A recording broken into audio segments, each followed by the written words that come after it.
Buenos días a todos y bienvenidos nuevamente a las jornadas monetarias y bancarias del Banco Central de la República Argentina. Es para nosotros un placer y un honor no solamente haber podido convocar a un conjunto de panelistas tan distinguidos y tan interesantes para que nos cuenten un poco de sus experiencias, sino también haber podido convocar a una asistencia tan importante de economistas y de mucha gente del país, con lo cual estamos todos honrados y muy felices de que estén aquí. Esperemos que lo disfruten. Bueno, Argentina está en un momento muy interesante, y en particular el Banco Central, de transición a metas de inflación. Y creo que es muy difícil imaginar un panel más apropiado y más interesante como para darnos un pantallazo de cuáles son no solamente los desafíos, sino las mejores maneras de implementar precisamente un esquema de metas de inflación. Nuestros tres próximos panelistas son la doctora Karnit Flug, que en este momento se desempeña como la presidente del Banco Central de Israel, que no solamente es un banco central con metas de inflación, sino que tiene varios puntos de paralelismo con el caso argentino, que supongo que ella comentará y vamos a tener oportunidad de hacerle preguntas al respecto. Luego, José de Gregorio, que actualmente es profesor titular del Departamento de Economía de la Universidad de Chile, pero se desempeñó durante mucho tiempo al mando del Banco Central de Chile. Desde el 2007 hasta el 2008, desde el 2007 hasta el 2011, fue presidente del Banco Central y desde el 2003 hasta el 2007, vicepresidente del Banco Central. Y por último, nuestro último panelista aquí, Arminio Fraga, actualmente se desempeña como socio fundador de Gavia Investimentos. Fue presidente del Banco Central de Brasil desde 1999, desde marzo del 99 hasta diciembre del 2002, justamente el momento en el cual implementaron un nuevo sistema de metas de inflación. Por lo cual, ustedes no me quieren escuchar a mí, los quieren escuchar a ellos, que nos cuenten cómo se hace. Gracias. Garnet.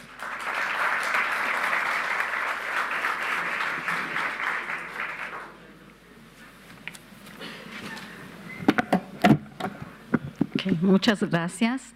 Es un gran placer estar aquí y tratar de compartir con ustedes la experiencia de Israel en el largo camino de la inflación alta hasta la estabilización de los precios. Y de ahora lo voy a hacer en inglés. Era una...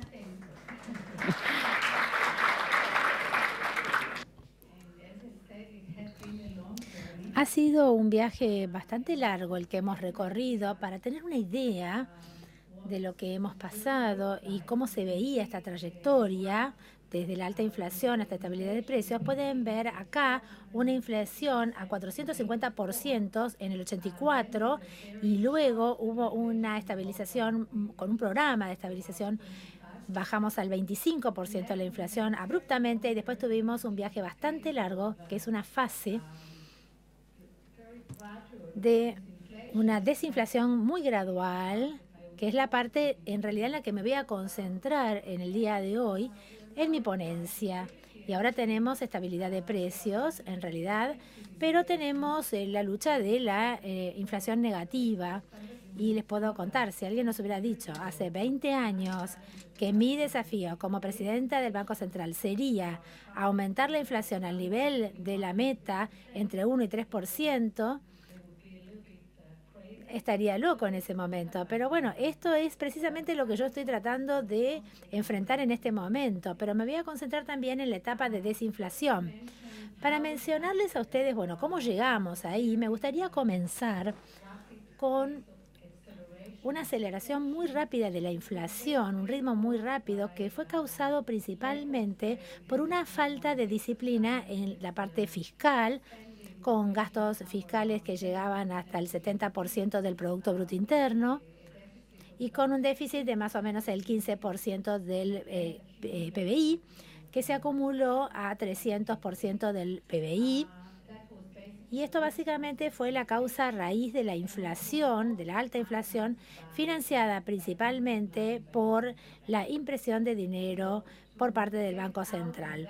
Para poder salir de esta situación, de esta hiperinflación, tuvimos la estabilización y un programa de estabilización, y este programa exitoso de 85 surgió después de varios intentos fallidos en realidad y consistió en un acuerdo entre el gobierno, la industria y los gremios. Había algunos elementos heterodoxos y ortodoxos en el programa de estabilización. Incluyeron una reducción muy importante en el déficit fiscal, el congelamiento de sueldos y algunos precios controlados por el gobierno durante periodos breves de tiempo. Hubo una devaluación del 25% por única vez del tipo de cambio y después se tenía que congelar. Y también hubo un elemento muy importante que es un cambio en las leyes, la ley que prohíbe que el Banco Central de Israel financie el déficit.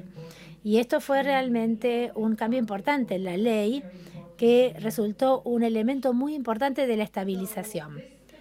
Esta estabilización, como mencioné, fue exitosa y la inflación bajó alrededor de entre 20 y 16% aproximadamente. Con este nivel de inflación pudimos quedarnos varios años antes de embarcarnos en un proceso de desinflación gradual. Y me voy a concentrar en realidad en esta parte porque creo que es la parte más relevante para la Argentina en este momento. Como ustedes pueden ver en el gráfico, durante varios años nosotros nos quedamos en una inflación entre el 15 y 20% con altas fluctuaciones, pero después empezó a bajar, hasta llegar a la estabilidad de precios. Por lo tanto, la primera etapa en realidad, hasta del 86 al 90, el tipo de cambio se fijó como ancla nominal. La tasa de inflación continuaba siendo alto debido a la devaluación del 25% durante el programa de estabilización. Un camino muy alto realmente del tipo de cambio a los precios, o una transferencia a los precios. La competitividad estaba erosionada, repetidamente se erosionó. Teníamos varias devaluaciones repetidas. El tipo de cambio fue no sustentable como ancla para la estabilidad de precios. Eso es lo que surgió. Por lo tanto, en 1990 comenzamos a avanzar hacia... Tuvimos devaluaciones repetidas, como dije anteriormente. Y con la inflación que seguía siendo alta debido a este pass-through, en 1990 tuvimos una ola de inmigración muy importante que llegó a desinflación porque hubo un flujo importante al mercado de trabajo y esto ejerció una presión descendente en el nivel de sueldos y esto llevó a una declinación sustancial de la inflación, que terminó, pero comenzó utilizando esto más adelante. Sí. En 1991 tuvimos una declinación de la inflación, una baja de inflación, redujo el tipo de cambio de manera moderada. Entonces el tipo de cambio en realidad subió. Y yo diría que fue un enfoque oportunista la inflación. Es decir, nosotros queríamos usar la inflación, de la baja de inflación, gradual también del tipo de cambio, para poder presionar la desinflación más hacia abajo y de manera más permanente. Y al mismo tiempo nosotros introdujimos una banda diagonal de tipo de cambio de paridad.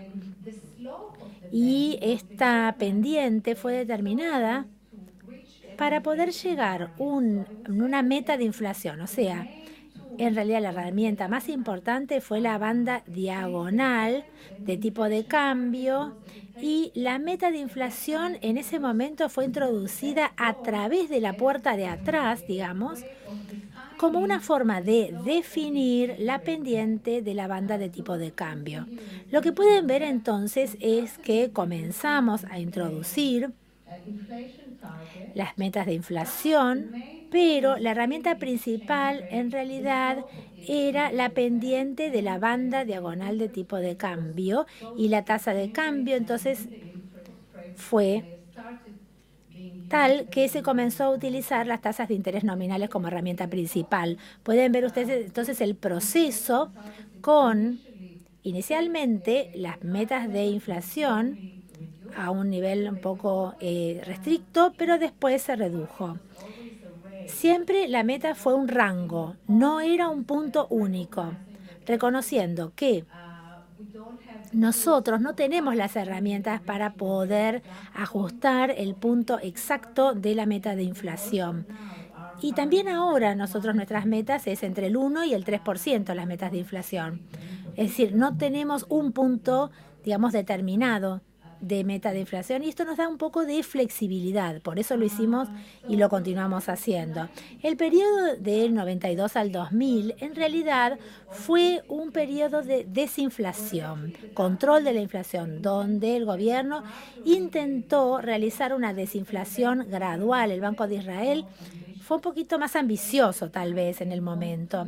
Quería utilizar la oportunidad de hacer un shock para reducir la inflación, para poder avanzar hacia la desinflación. Hubo alguna preocupación, sin embargo, por parte del gobierno respecto de la relación de sacrificio, coeficiente de sacrificio, el precio pagado en el desempleo para reducir la inflación. Utilizamos entonces la combinación de la banda de tipo de cambio diagonal y la meta de inflación como las herramientas más importantes para producir la desinflación. En 1996 el Banco de Israel buscaba reducir la inflación a un ritmo más rápido que, digamos, lo que pensaba el gobierno. O sea, la política monetaria era bastante restrictiva, el tipo de cambio fue forzado a reducirse gradualmente. Como resultado, entonces, el tipo de cambio fue forzado hacia abajo, a descender al límite más bajo de la banda diagonal de tipo de cambio. Y nosotros, el Banco de Israel, como se forzó el tipo de cambio al límite más bajo, tuvimos que esterilizar nuestra intervención. Teníamos que comprar divisas para poder mantener el tipo de cambio dentro de la banda y por lo tanto hubo una necesidad importante de esterilizar, ¿no?, nuestra intervención. El tipo de cambio, las tasas de interés se mantuvieron altas para poder apoyar la desinflación. La intervención, la herramienta de esterilización más importante fue los bonos del Banco Central a corto plazo. Fue la herramienta más importante para la esterilización. Como ustedes pueden ver en este periodo, que fue el pico del periodo de desinflación, el tipo de cambio ex post real la tasa de interés fue bastante alta y podemos ver una desinflación rápida. La inflación real bajó por debajo de la meta. Ustedes pueden ver en las punteadas. Y la meta estaba establecida todos los años para el año siguiente, en base al año anterior de inflación real. Entonces pueden ver cuál es la tasa de interés real y la inflación real. Como mencioné anteriormente, el tipo de cambio fue forzado a un límite más bajo de la banda de tipo de cambio. Necesitábamos entonces esterilizar la intervención por parte del banco. Lo que utilizamos para la esterilización principalmente son los depósitos realizados por los bancos en el Banco Central, así como lo que se llama MACAM, que es los bonos a corto plazo del Banco de Israel. En ese momento había un límite respecto de la cantidad de bonos que podíamos emitir. Había un techo que fue establecido por el Tesoro sobre el Banco Central y la emisión de bonos. Y esta es una falta de independencia de nuestro Banco Central, de utilizar todas las herramientas para poder realizar o aplicar la política monetaria. Esto se cambió después con respecto a esta independencia con un cambio en la ley. Ustedes ven un aumento importante entonces que se observa en los MACAM, pero también en depósitos. Las reservas, depósitos de los bancos comerciales en el Banco Central.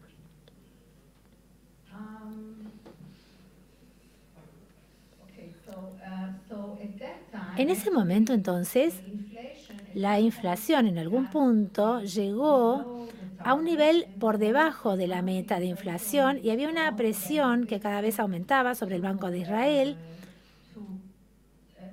para que el Banco Central de alguna manera redujera el nivel de contracción.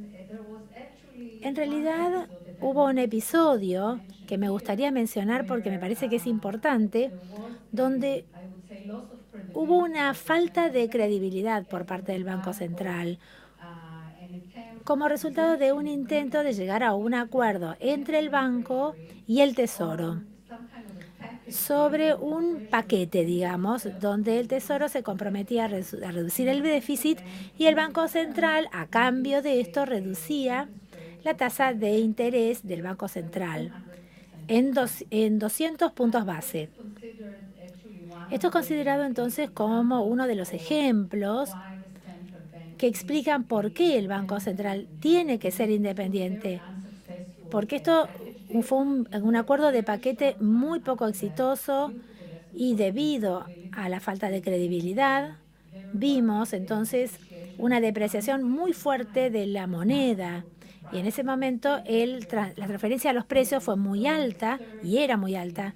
Vimos un aumento de la inflación, entonces, y como resultado de esto tuvimos que aumentar la tasa de interés en 200 puntos básicos. Entonces, es un ejemplo de lo que yo diría que ocurre cuando hay falta de independencia por parte del Banco Central, presión para reducir prematuramente la tasa de interés y el precio que se pagó por esto fue muy alto. Después de este evento, la política monetaria comenzó a acercarse muy cercanamente a la meta de inflación. Había un consenso en ese momento de que debíamos concentrarnos en la meta de inflación y que deberíamos seguir una regla que asegure que cumplimos con la meta de inflación fijada. Y la meta de inflación entonces se convirtió en la meta más importante de la política monetaria. Entonces pasamos rápidamente de la combinación de metas de inflación y la banda diagonal de tipo de cambio hacia un sistema de metas de inflación como la parte principal de nuestra política. Y esto se vio anclado desde el 2005.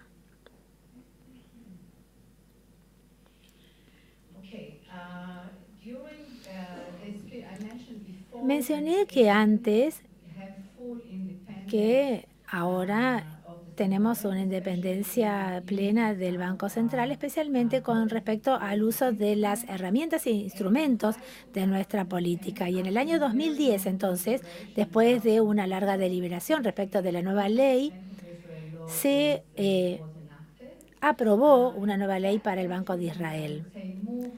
Y esto movió el régimen de metas de inflación a una situación de facto a de jure. Y el objetivo principal de política se especificó dentro de la ley. Los objetivos principales son mantener la estabilidad de precios como la meta central del Banco Central, permitir hasta 24 meses para llegar a las metas de inflación establecidos por el gobierno, y si nos desviamos del nivel o de la meta, sujeto a eso, apoyar también la política económica, principalmente el crecimiento y el sistema ordenado del sistema financiero, apoyar la estabilidad. Y dos elementos muy importantes dentro de esta ley son la independencia del banco en el uso de las herramientas de política. Como mencioné anteriormente, nosotros teníamos topes con respecto a la emisión de bonos del Banco Central para esterilización como herramienta, y esto fue eliminado en la nueva ley que se aprobó. El segundo elemento importante dentro de la ley es el establecimiento de un comité de política monetaria que cuenta con 3 miembros internos y 3 miembros externos, y el presidente tiene un voto extra si hay un empate. Estos son los elementos nuevos de la ley que se promulgó, que ocurrió 5 años después de haber llegado a la estabilidad de precios, donde el régimen de metas de inflación ya estaba de facto establecido.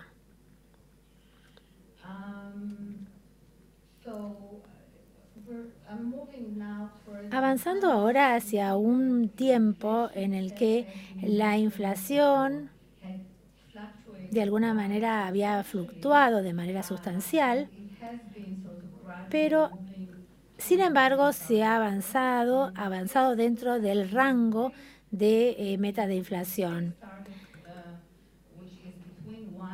Tenemos entre 1 y 3% establecido la meta de inflación. La meta es establecida en realidad por el gobierno, y en periodos donde nos desviamos de las metas de inflación hubo discusiones respecto de cambiar la meta, pero en realidad fue resistido y se reconoció que nosotros podemos estar fuera de la meta durante algún tiempo, pero la meta tiene que servir como un ancla para poder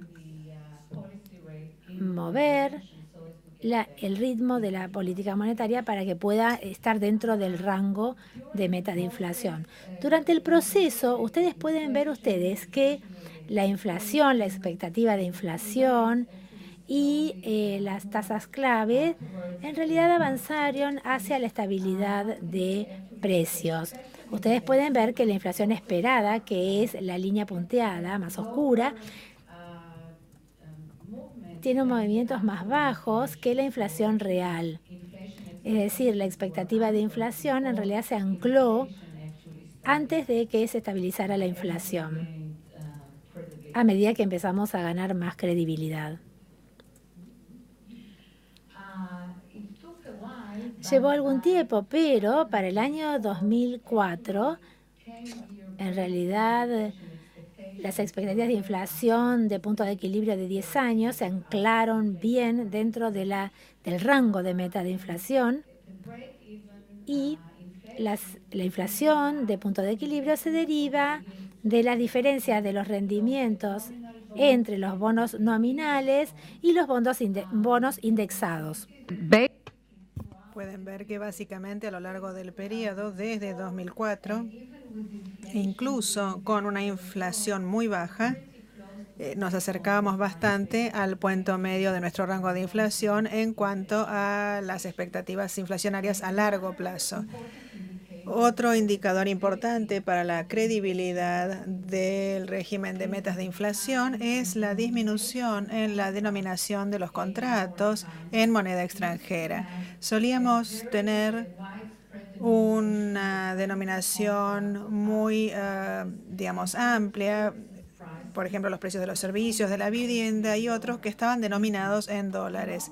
Y nos llevó mucho tiempo de estabilidad antes de ver un cambio en este ámbito. Hubo debate en cuanto a si se debería legislar una prohibición en cuanto a la denominación de los contratos en moneda extranjera en dólares. Decidimos no hacerlo, y por último, para 2007 hubo una marcada caída en la denominación de todo tipo de contratos en dólares estadounidenses. Fíjense, sin embargo, que llevó bastante tiempo, de manera tal que hubo varios años dentro del periodo de estabilidad de precios antes de que el mercado creyera que esto había llegado para quedarse, esta estabilidad, y que la denominación de los contratos en moneda extranjera se eliminara.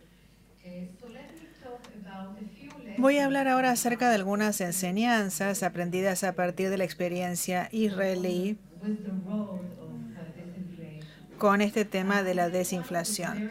Creo que una enseñanza muy importante es que tuvimos que concentrarnos en la inflación y durante el periodo de desinflación prestar menos atención a otros objetivos. También aprendimos que teníamos que reaccionar de manera agresiva a los desvíos respecto de la meta en momentos donde el mercado todavía nos estaba poniendo a prueba y teníamos que ganar la credibilidad y demostrar que éramos serios en este proceso de desinflación. Encontramos también que la tasa de interés es muy efectiva para lograr las metas de inflación. Y una complicación que tuvimos en nuestro caso, que es menos en el caso argentino, es que como salíamos de una muy alta inflación, teníamos muchos acuerdos de indexación y eso prolongó el periodo hasta lograr la desinflación, porque todos los salarios estaban indexados, muchos activos también, y eso prolongó el proceso en nuestro caso. También hubo un ratio de sacrificio que tuvimos que pagar. La desinflación, digamos, uno durante el proceso paga un precio y después sí obtiene los beneficios más adelante. Utilizamos la tasa de interés como la política central. Y al avanzar hacia la estabilidad de precios. Y la capacidad de utilizar la tasa de interés está muy relacionada con el desarrollo del mercado financiero, de los mercados financieros. Y la capacidad también de, digamos, eliminar el techo a los bonos del Banco Central fue muy importante. El hecho de que éste pueda emitir bancos centrales. Y además operamos también mediante la oferta de facilidades de depósito a los bancos. En las primeras etapas, como pueden ver, utilizamos una combinación del tipo de cambio y la tasa de interés y el efecto. Bueno, también tuvimos que utilizar la meta de tasa de inflación y fue importante utilizar precisamente la tasa de inflación porque el pass-through era muy elevado. Dado que la tasa de inflación había fluctuado, el impacto directo en esto tuvo un impacto directo en los precios, entonces en cierta medida también teníamos que no abandonar la estabilización durante, insisto, esta primera etapa de desinflación. Este es el balance del Banco Central. Como pueden ver, hubo un periodo durante el cual, cuando la tasa de cambio estaba en la parte baja de la banda, acumulamos muchas reservas y esterilizamos, y esto creo que ya lo hemos mencionado. Uno de los beneficios que obtuvimos a partir de la desinflación fue la capacidad de emitir bonos de gobierno nominales a largo plazo. De hecho, hoy en día hemos emitido bonos a 30 años. Y eso sucedió cuando la inflación a largo plazo y la expectativa en esta materia estaba bien anclada dentro del rango establecido en las metas de inflación. También utilizamos eso ampliamente, medimos la credibilidad y las expectativas inflacionarias a largo plazo, viendo la diferencia entre el rendimiento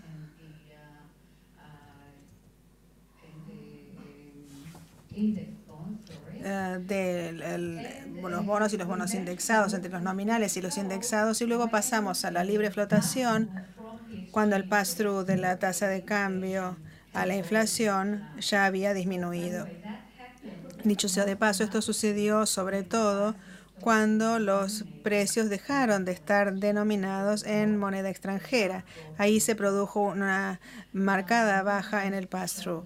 Esto es para mostrarles la participación de mercado de los bonos de gobierno no indexados, que representan aproximadamente el 50% en esta etapa.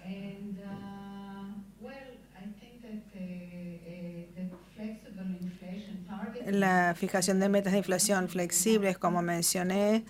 En función de la ley, teníamos 24 meses para volver al rango de inflación si nos íbamos de ese rango. Y esto nos permitió tener desvíos temporarios del rango meta, algo que creo que es más importante en esta etapa una vez que se ha llegado a la estabilidad de precios.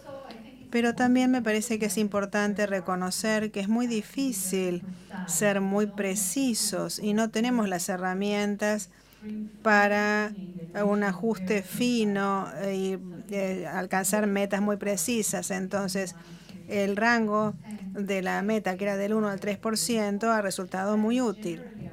En general, nuestra política procura tener una mirada a futuro, adelantarnos a la curva, y también utilizamos las expectativas respecto de la economía mundial como guía. Dado que somos una pequeña economía abierta, lo utilizamos como guía para saber cuál es el rumbo de la economía y eso nos ayuda a adelantarnos a la curva. Estas me parece que las puedo saltear. No he hablado del actual desafío. Dije al principio que nuestro actual desafío es el hecho de que tenemos una inflación negativa, de negativa 0,7 y la tasa de interés es 0,1. Las tasas de interés las hemos utilizado ampliamente y en forma flexible. Hasta ahora, nuestro régimen tomó 12 decisiones por año. Esto es, se toma una decisión por mes y hemos utilizado la flexibilidad de esta herramienta de forma bastante exhaustiva. Algunos puntos finales, algunas conclusiones. En las etapas iniciales de las metas de inflación se necesita tener un foco muy claro puesto en la inflación y también ser bastante agresivos. De ser necesario, se pueden mejorar las herramientas mediante la absorción o esterilización recurriendo a bonos del Banco Central. Por supuesto, si se cuenta con una flotación administrada, se puede esterilizar y también aflojar, digamos, el control una vez que las expectativas están ya firmes y bien ancladas. Y en términos generales hay que tener una mirada a futuro y hacia afuera al utilizar las herramientas de política. Con eso termino. Muchísimas gracias por su atención.